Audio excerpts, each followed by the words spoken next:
Senior صحافی اور تجزیہ نگار حامد میر کے مطابق یہ 2018 کے انتخابات سے کچھ عرصہ پہلے کی بات ہے۔ سابق army chief general Qamar Javed Bajwa نے صحافیوں کے ایک گروپ کو نیشنل سیکورٹی پر بریفنگ کے لیے بلایا اور گفتگو کے دوران کہنے لگے کہ مجھے سب پتہ ہے کہ لیٹ نائٹ آپ کی کیا سرگرمیاں ہیں۔ یہ سن کر وہاں موجود کچھ صحافیوں نے ایک دوسرے کو سوالیہ نظر سے دیکھا اور پھر ایک ساتھی نے یہ کہہ کر بات گول کر دی کہ ان سرگرمیوں کا نیشنل سیکورٹی سے کوئی تعلق نہیں۔ تھوڑی دیر بعد باجوہ صاحب نے اپنی انگلی کا رخ میری طرف کیا اور کہا کہ مجھے یہ بھی پتہ ہے کہ آپ کن کن غیر ملکی سفیروں کو ملتے ہیں۔ یہ سن کر میں مسکرایا اور فوراً جواب میں کہا کہ جناب ہم انہی سفیروں کو ملتے ہیں جن کو آپ بھی ملتے ہیں، فرق صرف یہ ہے کہ آپ انہی ملاقات کی دعوت خود دیتے ہیں اور ہم ان سے ان کی دعوت پر ملتے ہیں۔ باجوہ صاحب کو اس قسم کا جواب سننے کی عادت نہ تھی۔ انہوں نے پنترا بدلا اور کہا کہ مجھے یہ بھی پتہ ہے کہ آپ کتنی تنخواہ لیتے ہیں، پھر خود ہی لقمہ دیا اور کہا کہ آپ کی تنخواہ تو میرے سے بھی زیادہ ہے۔ میں نے بولنے کے لیے زبان کھولی تو باجوہ نے کہا ہاں آپ کہیں گے میری مراد بہت زیادہ ہے، ملازم بہت زیادہ ہیں، لیکن تنخواہ تو آپ کی زیادہ ہے۔ ایک ساتھی نے بڑے احترام سے عرض کیا کہ سر جی ہم میں سے ہر کسی نے 20 سال یا 30 سال پہلے میڈیا انڈسٹری میں قدم رکھا۔ جس طرح آپ کیپٹن سے جنرل بن گئے ہیں اور آپ کی تنخواہ بڑھ گئی ہے تو ہماری بھی 20-30 سال میں تنخواہ بڑھ گئی ہے۔ اور اکثر ٹی وی اینکرز کی تنخواہ ان کے شو کی ریٹنگ کے مطابق ہوتی ہے، کیونکہ زیادہ ریٹنگ والے شو پوری چینل کو کما کر دیتے ہیں۔ ایک دفعہ پھر باجوہ صاحب کو جواب پسند نہ آیا اور انہوں نے موضوع بدل دیا، لیکن ایک دل جلے ساتھی نے میری طرف دیکھ کر کہا کہ جنرل صاحب کو ریٹائرمنٹ کے بعد ایک بڑی سی پینشن ملے گی اور ہمیں کچھ بھی نہیں ملے گا۔ جنرل باجوہ کے پاس ٹی وی اینکرز کی تنخواہ کے بارے میں اکثر اوقات غلط انفارمیشن ہوتی تھی، لہٰذا ایک دن ہمارے ایک اینکر دوست انہیں غلط ثابت کرنے کے لیے سیلری سلپ اپنے ساتھ لے گئے۔ کچھ دنوں بعد ایک کیس کی سماعت کے دوران اس وقت کے چیف جسٹس ثاقب نثار نے بھی اینکرز کی تنخواہوں کا معاملہ چھیڑ دیا۔ انہیں بتایا گیا کہ تمام اینکرز کی تنخواہوں سے بھاری انکم ٹیکس کٹتا ہے اور وہ انکم ٹیکس ریٹرنز میں اپنی آمدنی اور ساسوں کا باقاعدگی سے اعلان کرتے ہیں۔ اگر کسی نے غلط بیانی کی ہے تو FBR سے انکوائری کرا لیں۔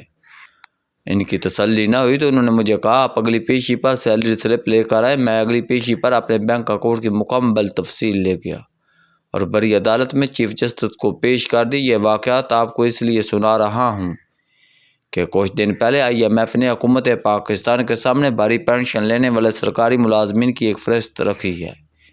یہ وہ فہرست ہے جو قومی اسمبلی میں پیش کی گئی تھی۔ اس فہرست کے مطابق سابق چیف جسٹس افتخار محمد چودھری نے 2023 میں 11,66,000 روپے، ثاقب نثار نے 10,73,000، شیخ ریاض نے 16 لاکھ، عمر عطا بندیال نے 9,23,000، عبدالحمید ڈوگر نے 14 لاکھ اور ناصر الملک نے 11,20,000 روپے بطور ماہانہ پینشن وصول کی ہے۔ اس فہرست کے مطابق سپریم کورٹ اور ہائی کورٹ کے کئی ریٹائرڈ ججوں کی پینشن 10 لاکھ سے 14 لاکھ روپے ماہانہ کے درمیان ہے۔ کئی ریٹائرڈ بیوروکریٹ 5 لاکھ روپے سے زیادہ پینشن وصول کر رہے ہیں۔ IMF کو تشویش ہے کہ اس سال نئے بجٹ میں 1014 ارب روپے صرف پینشن کے لیے رکھے گئے ہیں اور پینشن میں 15% اضافہ بھی کر دیا گیا ہے۔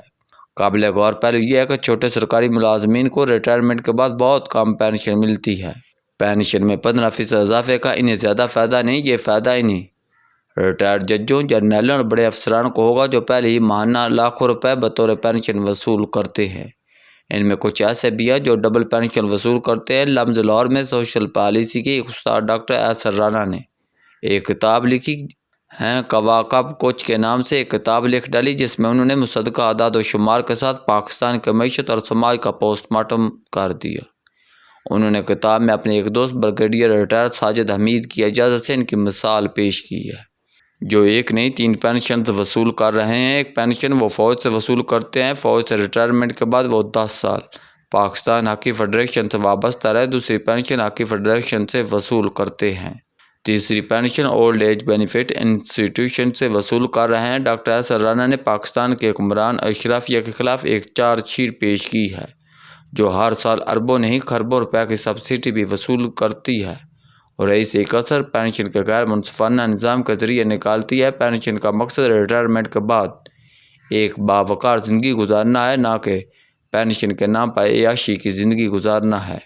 پینشن کے نام پر عیاشی کو ختم کرنے کے لیے شہباز شریف حکومت پینشن کے نظام میں ریفارمز کی اسکیم لا رہی ہے، جس کے تحت آئندہ کچھ شعبوں میں نئے بھرتی ہونے والے ملازمین کو ریٹائرمنٹ کے بعد صرف 10 سال تک پینشن ملے گی۔